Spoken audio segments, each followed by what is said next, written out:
I have to ask. Yeah, Hello, Harvey. How do you pronounce your name? Sorry. yeah, that's correct. Arve. That's I'm Alex. Pleased to meet you. perfect. I'm Hi, from Alex. Heavy Music Artwork.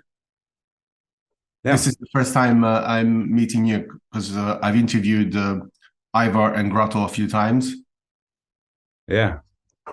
Pleased to meet you. To So I meet you guess too. I don't need to do any introductions. You must have heard of Heavy Music Artwork. Yeah, Cool. Excellent. How are you today? Are you in Norway? yeah. I'm at home. I'm good. Actually, I got a little bit sick today, the flu. So, but other I than hope that, it's not COVID. no, no, no. It's just a cold, I guess. So, it goes around here a lot these days. So, Yeah, no, of course. I mean, I had it a couple of weeks ago, so I know what you mean. And so, what's the weather like? Is it cold still in your part yeah, of the it is. world? It is cold actually. It's like real winter now with a lot of snow and stuff. So. Okay. Crazy in the middle of March. No, Should here have the spring here, but here it's getting better a little bit here in the UK. I'm Italian, but I live in the UK, and I miss the sun. I'm at the moment I'm struggling with this weather. I don't know what you guys do with the snow and everything for so many months. yeah, but I mean, in the west of Norway, it normally doesn't snow a lot. It's been a lot this year, but yeah, it's more rain because it's not that cold usually. It's kind of mild, and since we're like surrounded by seven mountains, I mean, it's a lot of rain and not that Okay. much snow normally. But yeah, Um, right. So let's start with the questions. You have a new album. yeah, I know I'm gonna pronounce it wrong. Heimdal, Heimdal, yeah. Heimdal. And what does Heimdal mean? I mean, Heimdal is a Norse god. Oh, okay. Yeah, probably one of the more like enigmatic ones of the, yeah, all of the the gods or characters in the Norse mythology. So there's a lot of different theories about him, which is quite interesting. And I mean, he's like the guardian, and yeah, and also like the god of the dawn, which is kind of one of the main things we um base the album off, because I mean a new dawn is like a new beginning kind of, and like the whole album starts with like, yeah, you're rowing from a land and you hear this horn, like he's blowing his horn and like announcing a new dawn, which you then get into. So yeah, what do you get? What's the new dawn's gonna be like? So it's kind of a new beginning, which you don't know the answer to, or what we bring. Which Do you feel like as a band you're starting a new cycle, a new beginning, or is it the same for every album?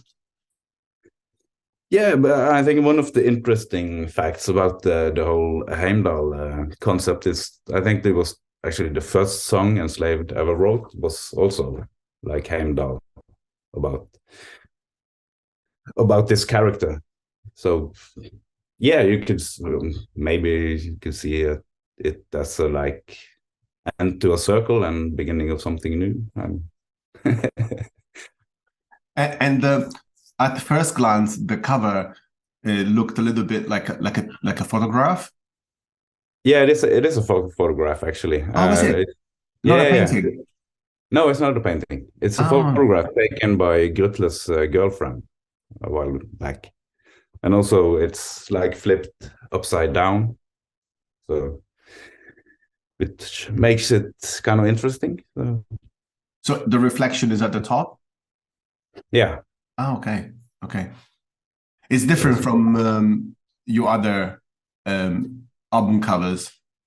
Yeah, because I mean the last albums, I don't know how many now, 6, 7 albums maybe. It's been like paintings of an artist we work closely with. So yeah, so it's a bit different this time. But that's cool. I mean, we've done that for so many albums now, so it was kind of refreshing to break out of that cycle also. I believe the artist name is Truls Espedal. Again, my pronunciation probably is wrong. Yeah, you're good in Norwegian, I would say. Who would have thought? Yeah.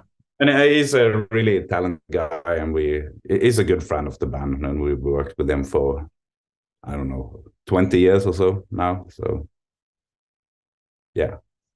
But we just felt like doing something different on this one. And I mean, that photograph is like, I think it's capture like the whole essence of the album perfectly as well. It looks like a fjord. Yeah. Okay. And if you look closely, you can see something that's on the, like the downside on it. That's not, yeah. So yeah, that could be the Heimdal character. Okay, like the Guardian you mentioned. Yeah. And there is one song which I listened from the album, Forest Dweller. Yeah. Very nice song. I really like it. Especially the harder parts. I really enjoy the guitar. I would imagine is your work. Yeah, or me and Ivar. I mean, Ivar wrote most of the music, or he usually writes like the basics for the songs, and then we work on the arrangements together. But yeah, I really like that part as well, especially the contrast to the rest of the song. Yes, it's very nice.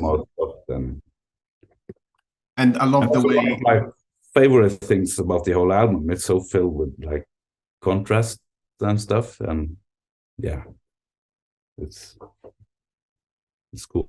The thing which I found a bit odd, that maybe there is a reason for it, is that the title of the song is Forest Dweller, but in the video there are no trees.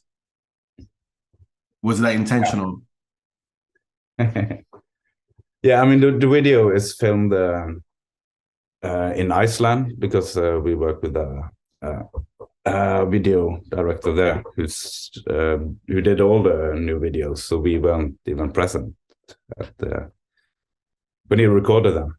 But yeah, there are no trees, but yeah, it's not what should I say, it wasn't intentionally like, okay, it's called Forest Dweller, and so we'll have no trees, and that's gonna be a thing. So it's just, yeah, maybe a coincidence, maybe not. and there's a figure in white, I think. So what I'm trying to get to, is there a story in the video or the song that is specific that you guys worked on, or is it just open to interpretation? I think a lot of the album and the whole concept is really open to interpretation, like you say. Yeah. So it's not like, okay, there is a really concrete story. This is the story. Yeah, same with the whole album. It's also, like I said, the fact that this whole Heimdal character is like so mysterious, and there's so many theories about him, and it's been done research on on him for ages, and still is. So yeah, I think a lot of the albums and the titles and like small stories are meant to be really open, so people like can figure out what they want it to mean, so more or less. And it also feels in the album that there is a strong sense of the natural world and your surroundings. And why is this important for you guys? Is it like I mean, there are different, obviously, the world has different, it appears to us in a different way. Why is this so central for the band? Well, first of all, I think Enslaved always used that kind of stuff, and I mean it's so organic, and Enslaved has always been a really organic band. So to like record parts of nature and stuff, it gives it something different and really unique that, I mean, you can't find on all on a sample library, for example, or yeah, create with like the ordinary instruments. So I mean, I think for like 4 or 5, maybe 6 albums now, we always go to Gutle's place in the end of the recordings and bring a mobile studio, and we record a lot of stuff, voices and yeah, nature on the albums, which kind of, yeah, for us it makes it more interesting and yeah, like I said, organic. So that's also what we did, like in the opening of the album where we're rowing, we actually took a like old boat and rowed with this guy Eilif Gunnarsson from Vardruna with like this big horn, and we rowed out to found a rock in somewhere there, and where we like put him and recorded when he like blew the horn, and you could hear it like ringing like really loud. So yeah, that was a really cool thing and important for the album, I think. Like I said, that's the whole start, and it invites you into a new beginning if you want to. The band has been active since the first album I think came out in '94, if I'm not mistaken. And yeah, actually, I think it started in '91, so we're like, okay, so 30 years. 30 years. Yeah. So I mean, given the style of music, it is accessible to a certain extent, but it's obviously not for everyone's, and it's good, it's good. It's good that it's that way, in my opinion. So, is there still a market for this kind of genre? I assume you do this full time. Yeah, like more or less. I mean, especially now since the whole COVID stuff happened, we obviously can't or haven't been able to tour that much. And yeah, since you don't, I mean, it's not much money in streaming, at least for like a band in our genre. So, I mean, that's where we make the most money when we tour and stuff. So we have like part-time jobs, but I mean, it's our main focus, like this band, and especially now to go out and tour again. It's like we didn't tour on the last album either, so it's like gonna be a release tour almost for the last 2 albums. But yeah, I mean, the fact that we changed a lot, obviously, since the beginning, where it was more like a traditional extreme metal band, some of the first albums. But I mean, that's always been the philosophy of Enslaved, not to like make the same album twice or like stagnate and do the same thing, because that would be boring for us, and I think it would be boring for the fans in the end to hear the same album for the 16th time. so yeah, that's always like musically been a big point to us. And yeah, I guess we're getting more and more progressive, which yeah, you might say it's not that accessible to, or commercial if you want. Mm-hmm. But I think there's definitely a market for it. Is there a country that outside of Europe, let's say, that you most popular than others, like South America or Asia? I mean, yes, South America is good. I mean, we haven't been there that much, so it's more exclusive when we first go there. So of course the fans appreciate it a lot. But if it comes to like the bigger audience and where we sell most records outside of Europe, would be the States and Canada, I think. And also because we've worked a lot touring in that market or those markets, especially since like 2004 or 5. We've been more or less constantly on tour there, doing headliner tours, support tours, headliner support tours, and like kind of building up. So that's a really good market for us. And we're going back there now in April. So in like a couple of weeks for the first time in, I think, 5 years or so, on tour. Okay.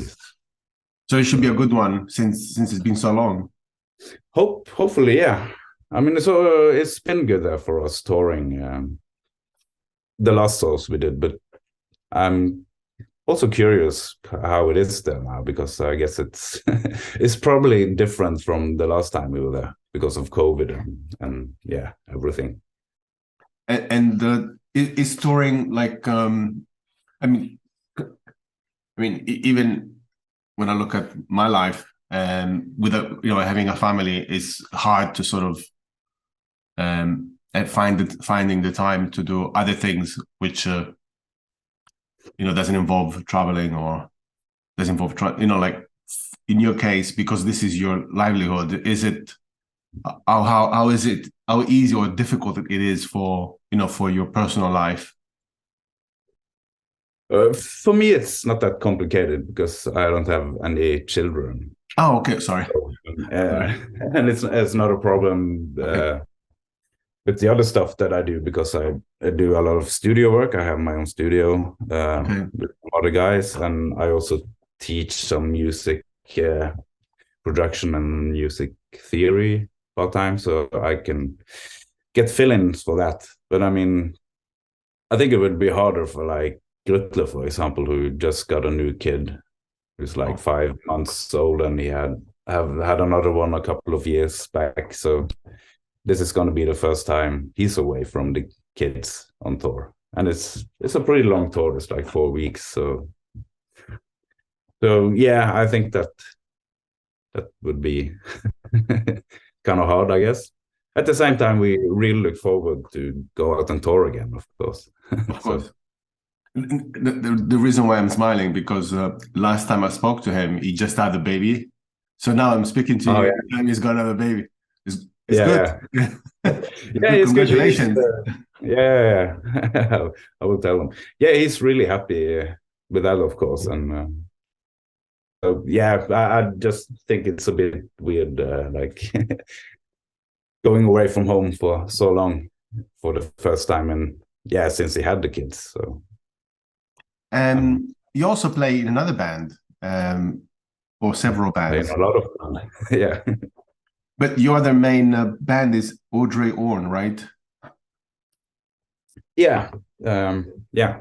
We've been doing that for 20 years as well. So okay, so is another main. It's not just a project. It's another band that you're focused on. Yeah. It's different music, I believe. It's more like hard rock, isn't it? Yeah, it's more like classic hard rock, or at least. So one more question, and then I don't have any more questions. Just one more, if that's okay.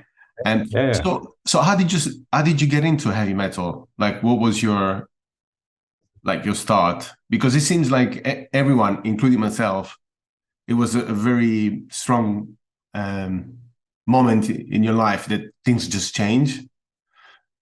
So because I ask people, bands, because it feels like, it can't just happen to me. So when I ask people, we all have that moment in our lives where things just change. Was it the same for you? Yeah, kind of, I guess, because in the beginning, of course, like everyone else, I just grew up listening to my parents' records, which were more like they weren't like hard rockers or anything, so it was like more pop rock. stuff, Dire Straits, ABBA,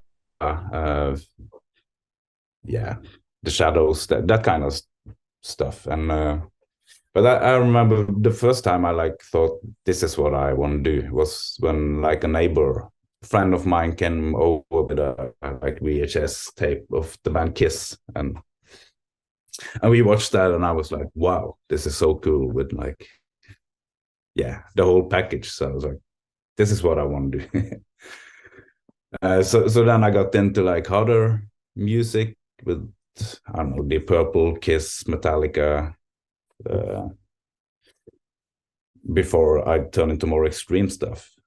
But I also listen always to like prog bands like Pink Floyd early on, King Crimson, yes, Rush, those kind of bands. So so I don't know. I always like all kinds of music.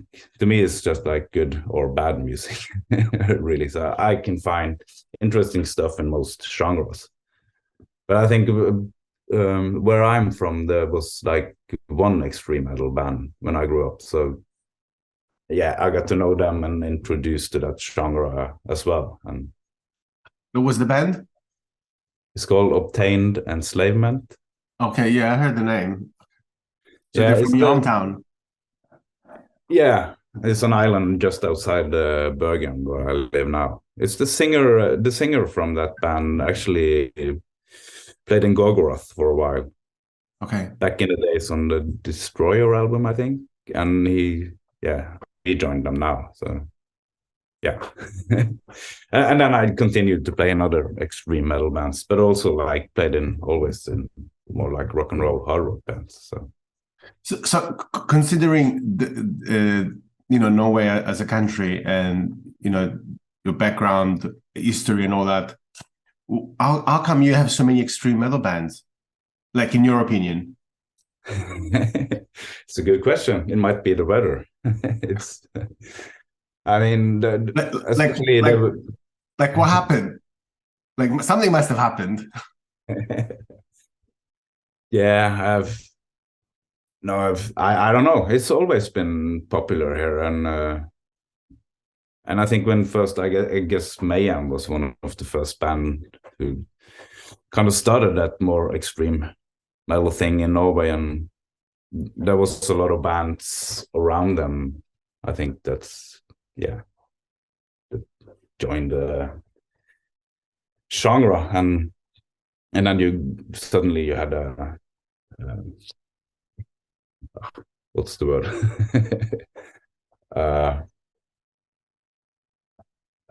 Not a community, but a scene. Yeah, thank you. where people like send tapes to each other and in the mail, and it was all very underground, and I think because it was a new thing, and Norway kind of got their own identity in the whole thing. It was like a natural thing for new people liking like heavier kind of music to play that kind of music, because it was kind of accepted in the scene, not in the media at all. That was way later, because after all the shit happened, all black metal stuff, then I think the Norwegian media didn't like see it as a serious music, more or less. So I think that was like years later that it got accepted. So cool. But I don't know. It could be the weather, like I said, and it could be other stuff. No, because it's a sharp contrast. Because usually when I chat with bands, I've been doing this now for 10 years.